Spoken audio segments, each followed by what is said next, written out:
पिछले वीडियो में हमने पढ़ा था राष्ट्रपति की सामान्यकालीन शक्तियाँ। आज हम पढ़ेंगे राष्ट्रपति की आपातकालीन या संकटकालीन शक्तियाँ। संकटकालीन शक्तियों को हम 3 भागों में पढ़ेंगे। सबसे पहले हम बात करते हैं किसकी, संविधान की, कि भारतीय संविधान, उस संविधान में 22 भाग हैं, उनमें से भाग 18। संविधान का कौन सा भाग? संविधान का 18वां भाग। अनुच्छेद की बात करें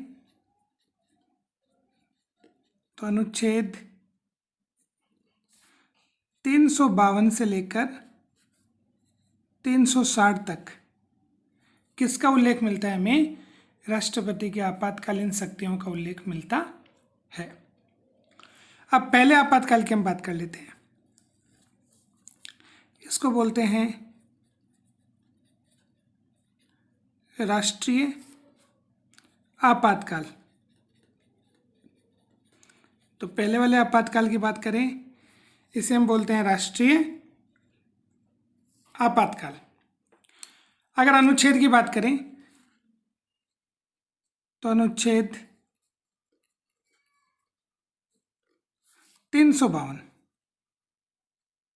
अनुच्छेद 352 में किसका उल्लेख मिलता है? हमें राष्ट्रीय आपातकाल का।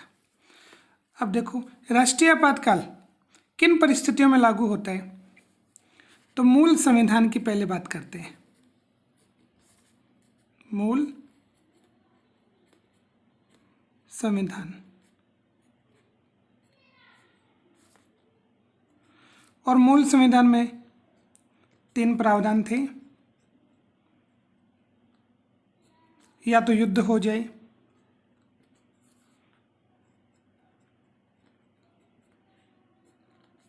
या बाहरी आक्रमण,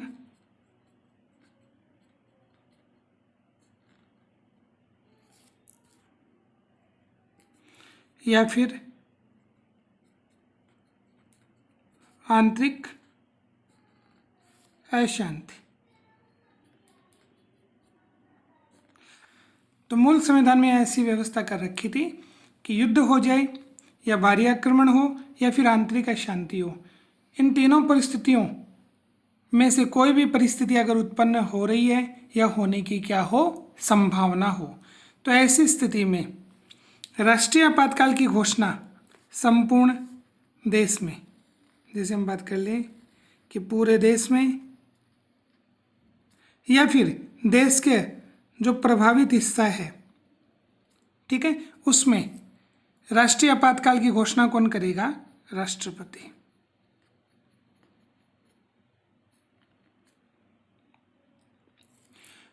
ऐसी जो घोषणा होगी वो कितने महीने लागू रहेगी? 2 महीने क्या रहेगी? लागू, बिना संसद की अनुमति के। वापस से हम बात कर लेते हैं कि राष्ट्रीय आपातकाल अनुच्छेद 352 के तहत कौन लागू करेगा? राष्ट्रपति। ठीक है। मूल संविधान में क्या व्यवस्था थी कि या तो युद्ध हो जाए, या युद्ध होने की क्या हो, संभावना हो। बाहरी आक्रमण या तो हो जाए, या फिर होने की क्या हो, आशंका हो, या फिर देश में आंतरिक अशांति की स्थिति उत्पन्न हो जाए। तो ऐसी स्थिति में राष्ट्रपति अनुच्छेद 352 का प्रयोग करके संपूर्ण देश में या देश के प्रभावित हिस्से में क्या लागू करेंगे? राष्ट्रीय आपातकाल। और बिना संसद की अनुमति के कितने महीने लागू रहेगा? ये 2 महीने लागू रहेगा। ये तो अपनी मूल व्यवस्था थी। इसमें आगे हम बात कर लें, राष्ट्रपति लागू करेंगे तो सलाह किसकी होगी? तो सलाह होगी प्रधानमंत्री की।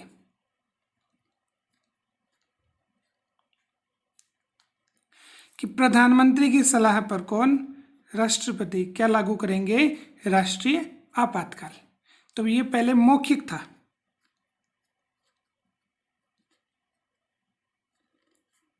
पहले कैसे था? ये मौखिक था। इसमें प्रधानमंत्री राष्ट्रपति को बोलते और राष्ट्रपति क्या लागू कर देते थे? राष्ट्रीय आपातकाल। अब उसके बाद में क्या हुआ? इसका दुरुपयोग हुआ और दुरुपयोग होने के बाद में संविधान में क्या किया गया, संशोधन किया गया। और संविधान में संशोधन कौन सा किया गया, 44वां। तो 44वां संविधान संशोधन हुआ।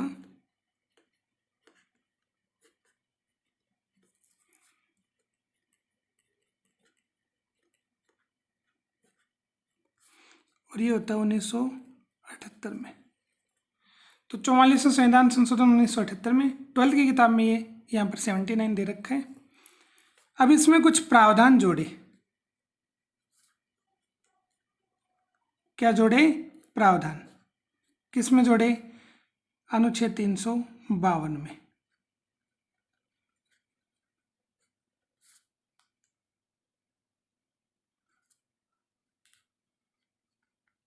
अनुच्छेद 352 में कुछ प्रावधान जोड़े। कौन कौन से प्रावधान जोड़े गए, जैसे 1 नंबर की हम बात कर लें तो इसमें बात आती है कि देखो, पहले ये शब्द था मूल संविधान में कि आंतरिक अशांति की स्थिति उत्पन्न होने पर क्या लागू किया जा सकता है, राष्ट्रीय आपातकाल लागू किया जा सकता है। अब इसके आधार पर दूसरा शब्द संविधान में जोड़ा गया, इसको हटा करके, तो आंतरिक अशांति।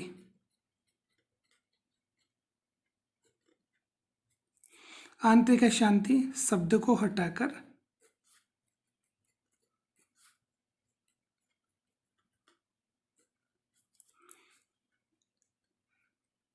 सशस्त्र विद्रोह शब्द संविधान में जोड़ा गया।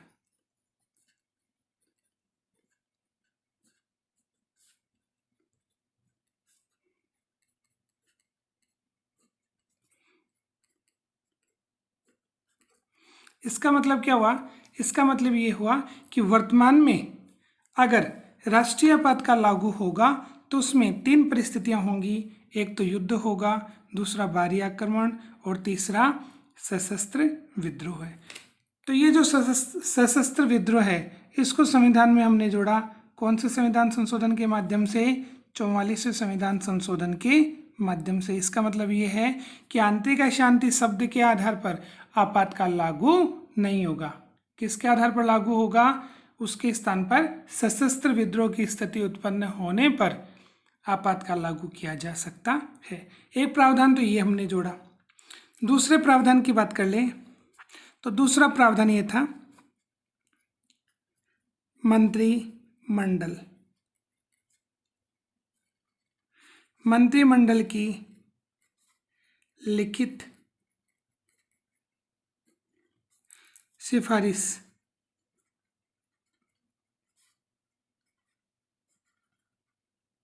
मंत्रिमंडल की लिखित सिफारिश के आधार पर राष्ट्रपति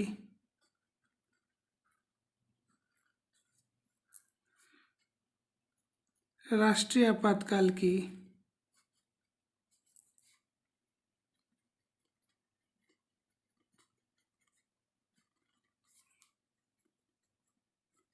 घोषणा करेंगे।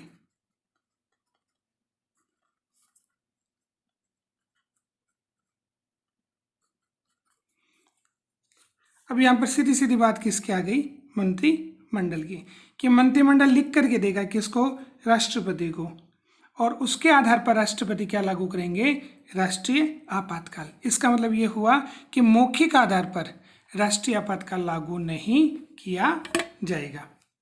तो दूसरा प्रावधान हमने ये देखा। अब हम बात कर लेते हैं तीसरे प्रावधान की। तीसरा प्रावधान ये है कि अगर हम राष्ट्रीय आपातकाल को बढ़ाना चाहते हैं तो देखो, बिना संसद की अनुमति के यह 1 महीने ही लागू रहेगा।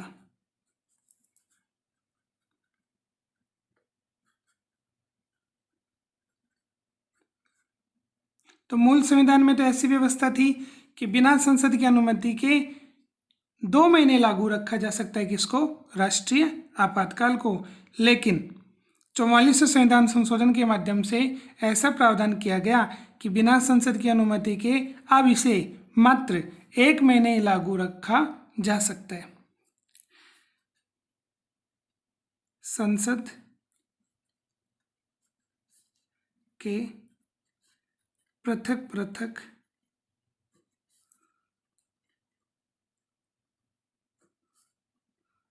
सदनों का बहुमत एवं उपस्थित और मतदान करने वाले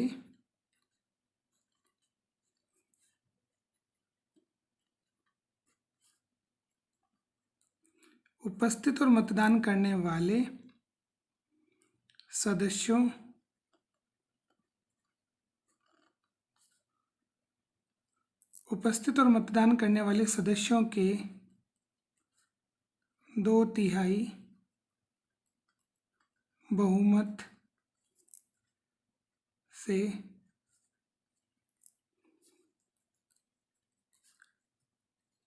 स्वीकृति प्रदान कर इसे 6 महीने बढ़ाया जा सकता है।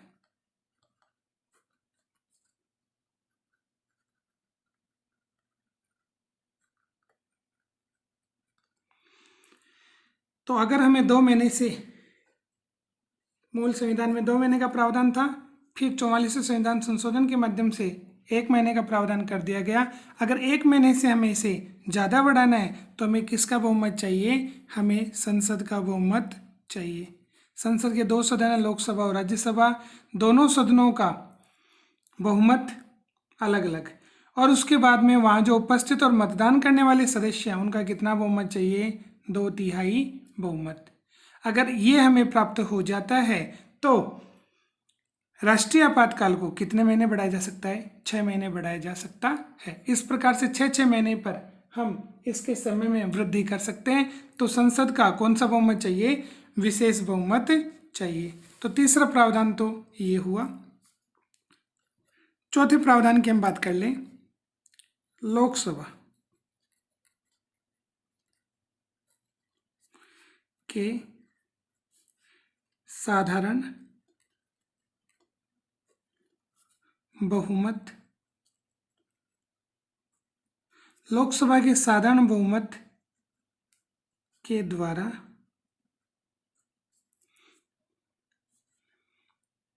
राष्ट्रीय आपातकाल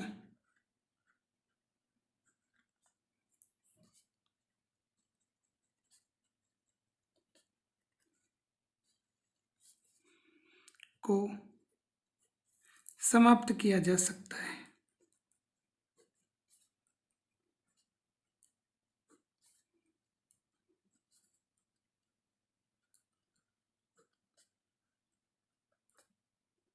ठीक है, यहाँ पर बहुमत किसका है, बहुमत है लोकसभा का, कि लोकसभा के जो सदस्य हैं अपने कौन से बहुमत से, साधारण बहुमत से प्रस्ताव पास करके राष्ट्रीय आपातकाल को क्या कर सकते हैं, समाप्त कर सकते हैं। तो ये मुख्य प्रावधान था 44वें संविधान संशोधन के माध्यम से। 3-4 प्रावधान हमने पढ़े। अब इसमें थोड़ा सा हम बात कर लेते हैं। देखो, राष्ट्रीय आपातकाल जब भी लागू होगा,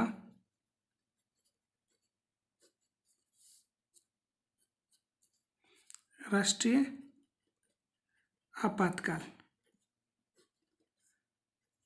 जब भी लागू होगा तो मूल अधिकार,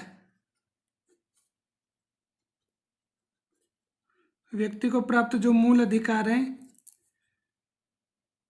वो क्या हो जाएंगे, निलंबित। कौन कौन से मूल अधिकार हमें प्राप्त रहेंगे राष्ट्रीय आपातकाल के दौरान? तो अनुच्छेद 20 एवं 21। तो अनुच्छेद 20 और 21 को छोड़कर सभी प्रकार के जो मौलिक अधिकार हैं वो निलंबित हो जाएंगे। कब? राष्ट्रीय आपातकाल के दौरान।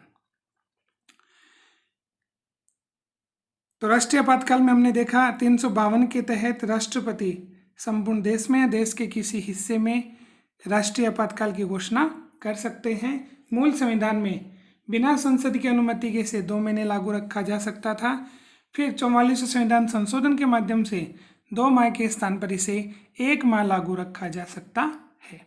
वर्तमान में 3 परिस्थितियों के आधार पर अनुच्छेद 352 का प्रयोग करके राष्ट्रीय आपातकाल लागू रखा जा सकता है, जिसमें एक है युद्ध, एक है बाहरी आक्रमण और एक है सशस्त्र विद्रोह। अब राष्ट्रीय आपातकाल अब तक कितनी बार लागू रह चुका है? तो राष्ट्रीय आपातकाल अब तक 3 बार लागू रह चुका है।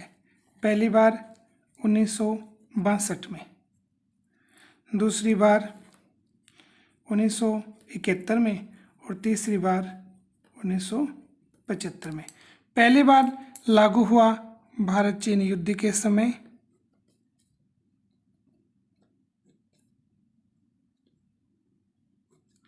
दूसरी बार 1971 में भारत पाकिस्तान,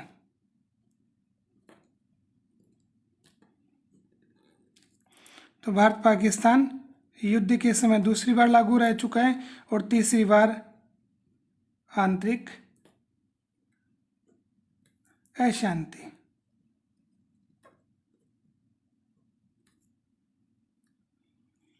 ठीक है, तो राष्ट्रीय आपातकाल 3 बार लागू रह चुका है, 1962 में, 1971 में और 1975 में।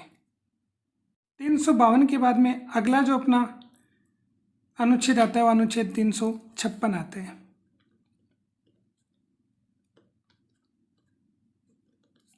अनुच्छेद 356, इसमें जो आपातकाल है उसको हम बोलते हैं राज्य में संवैधानिक तंत्र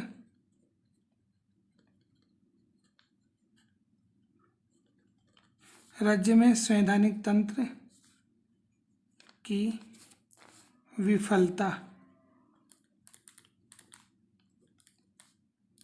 राज्य में संवैधानिक तंत्र की विफलता पर घोषित आपातकाल।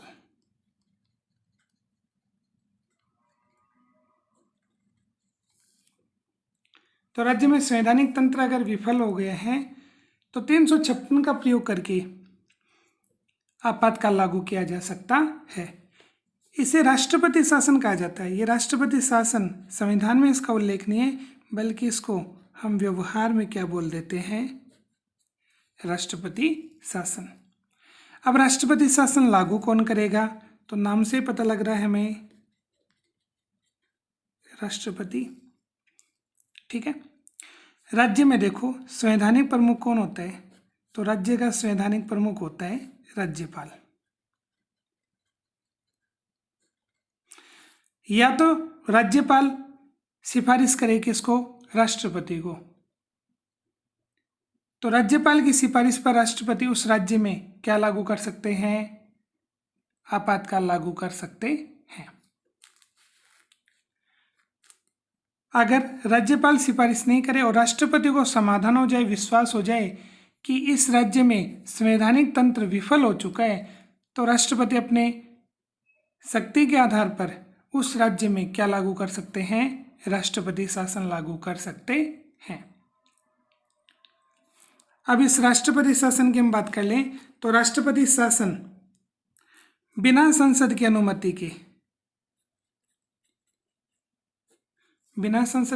के कितने महीने लागू रह सकता है? 2 महीने लागू रह सकता है। अगर 2 महीने से अधिक इसे समय बढ़ाना है तो अनुमति किसकी लेनी पड़ेगी? संसद की। ठीक है, और संसद की अनुमति बहुमत कौन सा चाहिए? साधारण बहुमत। कि संसद अगर अपने साधारण बहुमत से प्रस्ताव पास कर दे तो राष्ट्रपति शासन को 2 महीने से बढ़ा करके कितने महीने लागू रखा जा सकता है? 6 महीने लागू रखा जा सकता है। यहाँ पर हम बहुमत की बात करें तो यहाँ पर बहुमत कौन सा आएगा? साधारण बहुमत। जबकि अनुच्छेद 352 में कौन सा बहुमत था? अनुच्छेद 352 में बहुमत था 2/3 बहुमत, या जिसको हम बोलते हैं विशेष बहुमत। एक प्रावधान तो इसमें ये हो गया। तो 2 महीने से इसे 6 महीने लागू रखा जा सकता है। राष्ट्रपति शासन अधिकतम कितने महीने लागू रखा जा सकता है? इसे अधिकतम 3 वर्ष लागू रखा जा सकता है। अब देखो, 1 वर्ष कि 6 महीने पर अगर हमने 2 बार समय बढ़ा दिया है तो 1 वर्ष के बाद 1 वर्ष के बाद इसे 2 परिस्थितियों में लागू रखा जा सकता है।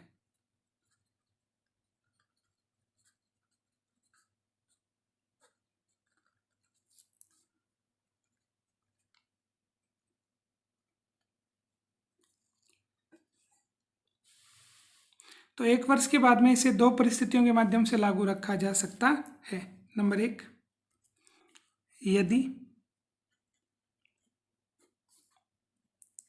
उस समय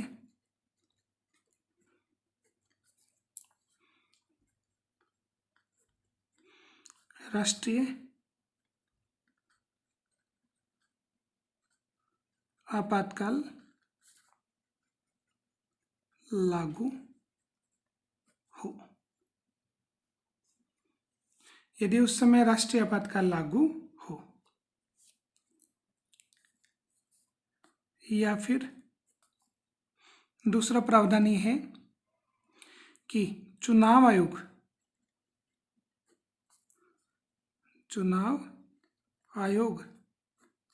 यह प्रमाणित कर दे, चुनाव आयोग यह प्रमाणित कर दे कि उस राज्य में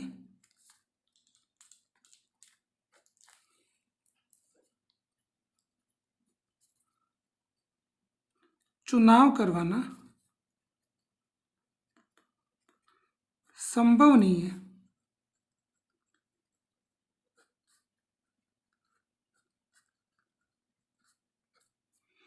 तो 2 परिस्थितियों की हम बात कर रहे थे कि अगर 1 साल के बाद में अगर इसे लागू रखा जाएगा तो या तो उस समय राष्ट्रीय आपातकाल लागू हो, या फिर चुनाव आयोग प्रमाणित कर दे कि इस राज्य में अभी चुनाव करवाना संभव नहीं है।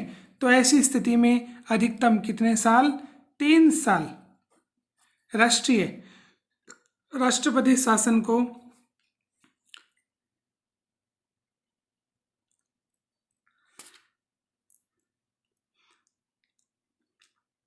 तो चुनाव आयोग यह प्रमाणित कर दे कि उस राज्य में चुनाव करवाना संभव नहीं है, तो ऐसी स्थिति में उस राज्य में राष्ट्रपति शासन को 3 वर्ष लागू रखा जा सकता है। अब तक ये कितनी बार लागू रह चुका है? तो 125 से अधिक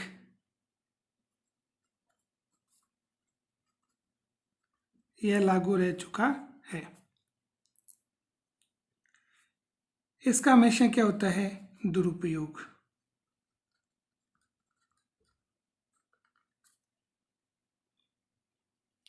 तो 125 से अधिक बार इसे लागू रखा जा चुका है और वर्तमान समय में इसका सबसे ज़्यादा क्या हो रहा है? दुरुपयोग हो रहा है। इसके बाद में तीसरे की हम बात कर लें, वित्तीय आपातकाल।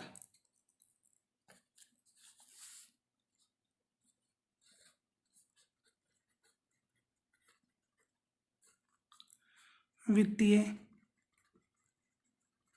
आपातकाल वित्तीय आपातकाल में सबसे पहले हम अनुच्छेद की बात करते हैं। तो अनुच्छेद आएगा 360। तो 360 में वित्तीय आपातकाल का उल्लेख मिलता है।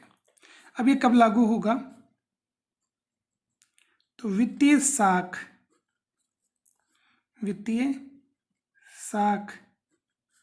का खतरा उत्पन्न होने पर।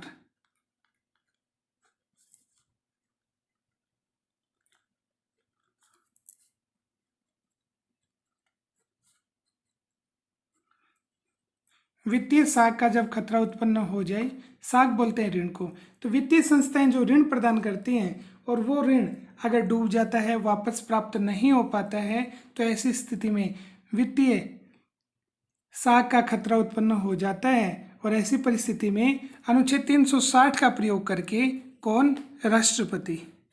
तो तीनों आपातकाल कौन लागू करेंगे? राष्ट्रपति।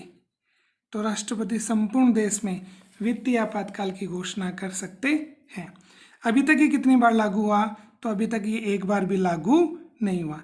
एक बार अगर राष्ट्रपति महोदय इसे लागू रखेंगे तो बिना संसद की अनुमति के कितने महीने लागू रह सकता है? ये 2 माह या 2 महीने लागू रखा जा सकता है। फिर संसद की अनुमति लेकर के इसे बढ़ाया जा सकता है। इसमें वही प्रावधान है जो अनुच्छेद 352 में हमने पढ़े थे कि विशेष बहुमत के माध्यम से हम इसे 6 महीने बढ़ा सकते हैं। तो भारत में अभी तक एक बार भी ये लागू नहीं रहा है। अब इसमें क्या परिवर्तन आएगा? तो जितने भी केंद्र के अधिकारी और कर्मचारी हैं,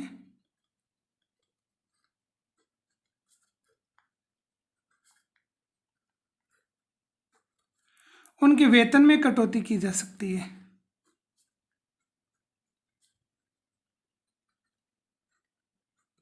वेतन में की जा सकती है कटौती। तो ये होगा वित्तीय आपातकाल। Please subscribe YouTube channel, share and like it.